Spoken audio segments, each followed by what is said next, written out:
Doctor ఏవి Subbareddy Madanapalle Horsley hills లో జరిగేటటువంటి అపానా రాష్ట్ర సదస్సు కోసం అందరికీ ఆహ్వానం. డాక్టర్ ఏవి సుబ్బారెడ్డి మాట్లాడుతూ ఆహ్లాదకరమైన హార్సిలీ హిల్స్ నందు ఆదివారం ఉదయం నుండి సాయంకాలం వరకు మంచి వసతులతోటి కార్యక్రమాన్ని నిర్వహిస్తున్నట్లుగా తెలిపారు. ఈ కార్యక్రమానికి రాయలసీమలో ఉండే డాక్టర్లందరూ తమ పేర్లు నమోదు చేసుకుని డాక్టర్ ఏవి సుబ్బారెడ్డికి శుభాకాంక్షలు తెలపవలసిందిగా మరియు రాష్ట్ర వైద్య ఆరోగ్య శాఖ మంత్రి పాల్గొంటున్న ఈ కార్యక్రమాన్ని విజయవంతం చేయాలని కోరారు. ఈ కార్యక్రమంలోని కేవలం 500 రూపాయలకు మంచి భోజనం మరియు ఏపీ మెడికల్ కౌన్సిల్ నుంచి 2 క్రెడిట్ టవర్స్ ఇస్తామని తెలియజేశారు. ఈ కార్యక్రమంలో ఉదయం 8 గంటల నుంచి సాయంకాలం 6 గంటల వరకు హార్సిలీ హిల్స్ అన్నమయ్య జిల్లా మదనపల్లి నందు జరుగుతున్నందుకు మరియు దేశ నలుమూలల నుంచి వచ్చే డాక్టర్లు వారి సందేశాలు వినవలసిందిగా కోరారు. ముఖ్యంగా డాక్టర్లు దామోదరం, డాక్టర్ విద్యాసాగర్ లాంటి ప్రముఖ డాక్టర్లు విచ్చేసి యువ డాక్టర్లకు మంచి అకాడమిక్ సందేశాన్ని ఇస్తారని, చల్లటి ప్రదేశంలో ఈ వేసవినందు అందరూ సేద తీరాలని మనస్ఫూర్తిగా కోరుకుంటూ ఆ దేవదేవుడు అందరినీ ఆశీర్వదించాలని కోరుకుంటూ సుబ్బారెడ్డి ఆహ్వానం పలికారు.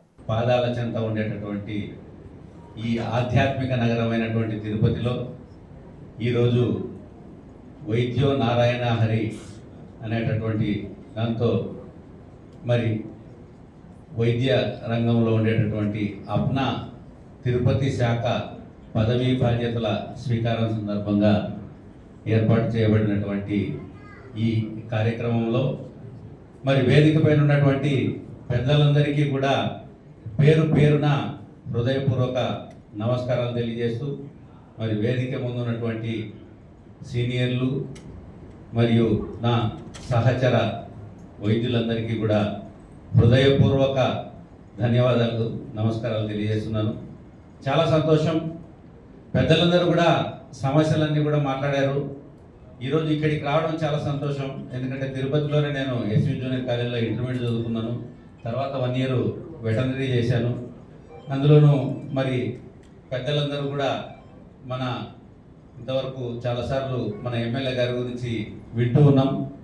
సమస్య ఏది తీసుకెళ్ళినా కూడా ఒక సకారాత్మకమైనటువంటి దృష్టితో పూర్తిగా అనలైజ్ చేసి మరి ఒక పాజిటివ్గా స్పందించేటటువంటి మన ఎమ్మెల్యేని ఈరోజు మన సమస్యలు మన కార్యక్రమానికి ముఖ్య అతిథిగా పిలవడం, వారి ముందు మన సమస్యలను పెట్టి ఆ సమస్యల సాధనలో వారి సహాయ సహకారాలు అందించడానికి మనమందరం కూడా మరి అటువంటి ఎమ్మెల్యే గారు ఉన్నారు. అదేవిధంగా సత్యనారాయణ రిటైర్డ్ అయ్యాడు కాబట్టి అంతా ఆల్మోస్ట్ ఫుల్ టైం మన కోసం పనిచేస్తున్నాడు. అప్పుడు ఏ ప్రాబ్లం ఉన్నా కూడా డైరెక్ట్ రిప్రజెంటేషన్ మనకంతా కూడా గైడ్ చేస్తారు.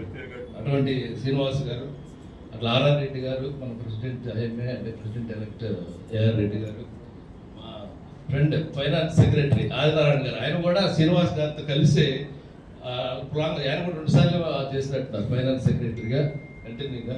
అట్లా మన జనార్దన్ గారు, మనందరం కూడా మన జోన్లో జనార్దన్ గారు లీడర్. ఇప్పుడు మనకి అప్నా తరఫున జాయింట్ సెక్రటరీగా మన జనార్దన్ గారు ఉన్నారు. అట్లే సెక్రటరీ మారుతి అండ్ దామోదరం గారు.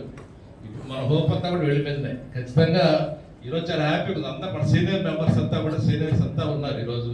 హాస్పిటల్ ప్రాబ్లమ్స్ కాబట్టి డెఫినెట్గా మనం గతం నుండి కూడా మన అప్నా అంటే మన రాష్ట్రంలోనే కంబైన్డ్ స్టేట్ ఉన్నప్పుడు కూడా చాలా స్ట్రాంగ్ ఉండేది. తిరుపతి అంటే చిత్తూరు జిల్లా కింద ఉండేది. అప్పుడున్నప్పుడు కృష్ణారెడ్డి గారు, తర్వాత సుబ్రహ్మణ్యం సార్, నన్ను తీసుకొచ్చిన సిపాయి సుబ్రహ్మణ్యం గారు, మేమంతా కూడా ఇక్కడ స్టేట్ కాన్ఫరెన్స్ అప్నా కాన్ఫరెన్స్ అయితేనేమి చేయడం జరిగింది. దాని ద్వారా ఏంటంటే బాగా మనకి స్టేట్లో ఒక స్టాండ్ మార్క్ అప్నా ఉత్సవం అని చెప్పని చేసాం. అప్పుడు 2012లో స్టేట్ ప్రెసిడెంట్ అయ్యేటప్పుడు అదొక ల్యాండ్ మార్క్. మనకి తిరుపతి అనేది కాన్ఫరెన్స్ ల్యాండ్ మార్క్. ఆ రోజు దాని ముందు కూడా మనం ఏం చేసామంటే అప్పుడు ఆ స్టేట్లో నాగం జనార్దన్ గారు హెల్త్ మినిస్టర్ ఉండేవాడు. అట్లే హోమ్ సెక్రటరీగా శరణ్ గారు ఉండేవాళ్ళు. ప్రెస్ అంతా అన్ని రెవెన్యూ రికవరీ యాక్ట్ అనేది ఫస్ట్ వర్డ్ ఇక్కడ మన తిరుపతిలో ఖాయం చేసాం. రెవెన్యూ రికవరీ ఏదైనా ప్రాబ్లం అయితే హాస్పిటల్కి దానికి రెవెన్యూ రికవరీ చేసి డాక్టర్స్కి అమౌంట్ ఇవ్వాలని చెప్పి అనేది ఫస్ట్ మనం రికమెండ్ చేసిందే తిరుపతి బ్రాంచ్.